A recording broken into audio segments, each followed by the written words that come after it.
हर माता पिता को अपनी संतान के भविष्य की चिंता होती है, इसलिए संतान के पैदा होने के क्षण को सभी सावधानी पूर्वक नोट कर लेते हैं। उसकी कुंडली अच्छे ज्योतिषियों से बनवाकर देखते हैं कि कहीं उसके जीवन में कोई संकट तो नहीं है, उसका भविष्य कैसा है, उसका स्वास्थ्य, शिक्षा, दीक्षा व उसका आगामी जीवन कैसा होगा, ये जानने की उत्सुकता हर माता पिता को होती है। और यह होना भी स्वाभाविक है, क्योंकि बच्चे के जन्म होने तक माता एवं पिता को 9 महीने तक की प्रतीक्षा करनी पड़ती है। इस दौरान बहुत सारी सावधानियां बरतनी होती हैं, बहुत सारी परेशानियों से भी गुजरना पड़ता है। बच्चे के स्वागत की तैयारियां भी करनी होती हैं। इस दौरान यदि माता असावधानीवश कोई गलती कर दे तो इसका बहुत भयंकर परिणाम माता को भुगतना पड़ता है। इसलिए गर्भावस्था का काल बहुत ही नाजुक क्षणों का होता है और जिस क्षण बच्चे का जन्म होता है वह क्षण आजीवन उस बच्चे के जीवन पर अपना प्रभाव डालता है। बच्चे के जन्म का क्षण निर्भर करता है उसके गर्भाधान के समय पर। गर्भाधान काल बच्चे के लिए बहुत ही महत्वपूर्ण होता है, क्योंकि यही काल उसकी जन्म कुंडली का मूल आधार है। सामान्यतया माता पिता को इस बारे में कोई जानकारी ही नहीं होती और बहुत से लोग इसे निरर्थक बात कहकर टाल देते हैं। लेकिन मुहूर्त एवं क्षण का प्रभाव व्यक्ति के पूरे जीवन पर पड़ता है। किस कार्य के लिए कौन सा मुहूर्त शुभ है और कौन सा मुहूर्त अशुभ है, इसका एक पृथक विज्ञान है जिसे फलित शास्त्र भी कहा जाता है। इस शास्त्र का सहारा अंग्रेजों ने भी भारत को आजाद कराने के लिए लिया।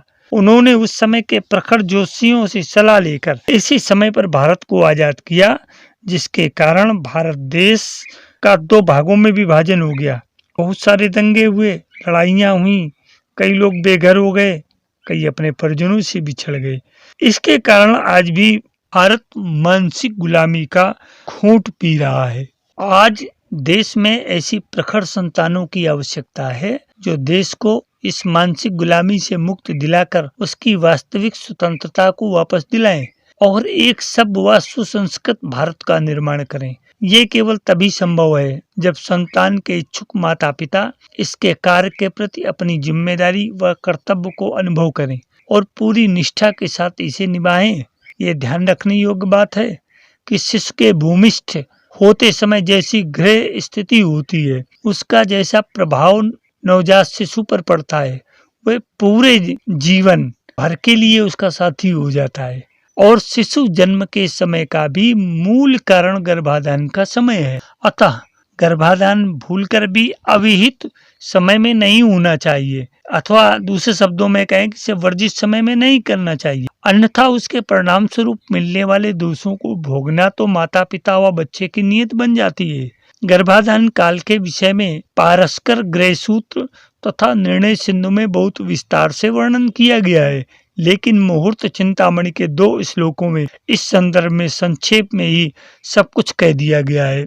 गंडांतम त्रिविधम तजेन निधन गंडांतम त्रिविधम तदे जिन धर्म जन्मर्छे च मूलांतकम शास्त्रम पौष्ण मथो पराग दिवसान पातम तथा वैधृतिम पित्रो श्राद्ध दिनम दिवा वा परिघार धर्म स्वपंती गमे भांत्युत्पाततानि मृत्यु भवनम जन्मर्क्षता पापगम भद्रा खष्टी पर्व रिक्ताश्च संध्या भौमार कार्की नाद्य रात्रिश्च गर्भाधानम तर्युतरेन्द्र अर्कमैन्ये ब्रह्मा स्वाति विष्णु वसंभुभेसथ अर्थात नक्षत्र तिथि तथा लग्न के गंडांत, निधन तारा, जन्म तारा, मूल, भरणी, अश्विनी, रेवती, ग्रहण दिन, व्यतिपात योग, वैधृति योग, माता पिता का श्राद्ध दिन, दिन के समय, ऋग योग के आदि का आधा भाग, पास से दूसरी नक्षत्र, जन्म राशि या जन्म नक्षत्र से 8वां लग्न, पाप युक्त नक्षत्र या लग्न, भद्रा, खष्टी, चतुर्दशी, अष्टमी, अमावस्या, पूर्णिमा, संक्रांति, संध्या के दोनों समय, मंगलवार, रविवार और शनिवार, रजो दर्शन से आरंभ करके 4 दिन, ये सब गर्भाधान के लिए वर्जित हैं। शेष तिथियां सोमवार, बृहस्पतिवार, शुक्रवार, बुधवार, तीनों उत्तरा, मृगशिरा, हस्त, अनुराधा, रोहिणी, स्वाति, श्रवण, धनिष्ठा और सत्तारका ये गर्भाधान के लिए शुभ नक्षत्र होते हैं। शास्त्रों में ऐसा भी उल्लेख मिलता है कि दिन के समय में गर्भाधान सर्वथा निषिद्ध है, क्योंकि दिन के समय गर्भाधान से उत्पन्न संतान दुराचारी और अधम होती है। संध्या की वेला में विकटाकार राक्षस तथा भूत प्रेत पिशाचाद विचरण करते रहते हैं, अतः ये समय भी गर्भाधान के लिए सर्वथा अनुपयुक्त है। इस समय गर्भाधान से उत्पन्न संतान की प्रकृति दानवों जैसी होती है। माता दिति के गर्भ से हिरण्याक्ष और हिरण्याकश्यप जैसे महान दानव इसलिए उत्पन्न हुए थे क्योंकि उन्होंने आग्रह पूर्वक संध्या काल में अपने स्वामी महात्मा कश्यप जी के द्वारा गर्भाधान करवाया था। लेकिन रात्रि के तृतीय प्रहर की संतान हरिभक्त और धर्मपरायण हुआ करती है, अतः यह समय गर्भाधान हेतु सर्वाधिक उपयुक्त है। लेकिन इसके साथ शुभ तिथि, नक्षत्र, दिन आदि का भी ध्यान रखना परम आवश्यक है। समय की सही जानकारी के लिए माता पिता को कैलेंडर की हिंदी तिथियों, नक्षत्रों, दिन, वार आदि की भी सामान्य जानकारी होनी चाहिए और सही समय पर ही गर्भाधान के लिए प्रयत्न करना चाहिए। इसके द्वारा जितना अधिक हित अपने वंश का और राष्ट्र का संभव है, उतना अन्य किसी भी उपाय से संभव नहीं है। इसी समय यह लोक हितकारी प्रथा भारत में प्रचलित थी, लेकिन इसके लोप हो जाने से भारत देश का जगत गुरु पद से पतन हो गया और भारत की वर्तमान स्थिति से आजकल सभी परिचित हैं। पुराणों में एक कथा आती है कि जब सत्यभामा ने श्री कृष्ण से प्रद्युम्न जैसी संतान उत्पन्न होने की अभिलाषा प्रकट की तो श्री कृष्ण ने कहा, प्रद्युम्न के निमित्त मुझे और रुक्मिणी जी को 12 वर्ष पर्यंत नैष्ठिक ब्रह्मचर्य पूर्वक अमुक अमुक धर्मानुष्ठान करने पड़े, अतः यदि तुम भी ऐसा करो तो उसी तरह के पुत्र की माता बन सकती हो। सत्यभामा ने भी फिर उन्हीं धर्मानुष्ठानों का पालन किया और उन्हें भी सांब नामक महाबली पुत्र की प्राप्ति हुई। हिंदू शास्त्रों में गर्भाधान संस्कार का विधान इसी उद्देश्य से किया जाता है कि माता पिता दोनों सावधान होकर धर्मानुष्ठान पूर्वक गुरुजनों की अनुमति से योग्य संतान उत्पन्न करने में समर्थ हों। ये बात प्रायः पूरी तरह से सत्य पाई गई है कि गर्भाधान के समय माता पिता के हृदय में जिस प्रकार के विचार होते हैं, भाव होते हैं, उनके हृदय और अंतःचक्षु के सम्मुख जिस तरह की कल्पना का चित्र होता है, भावी शिशु उन्हीं सब के प्रतिबिंब को लेकर जन्म लेता है। हमारी भारतीय संस्कृति में खोडस संस्कारों की प्रथा है, लेकिन आज अपनी संतानों के विधिवत संस्कार करवाने के महत्व को लोग भूलते जा रहे हैं।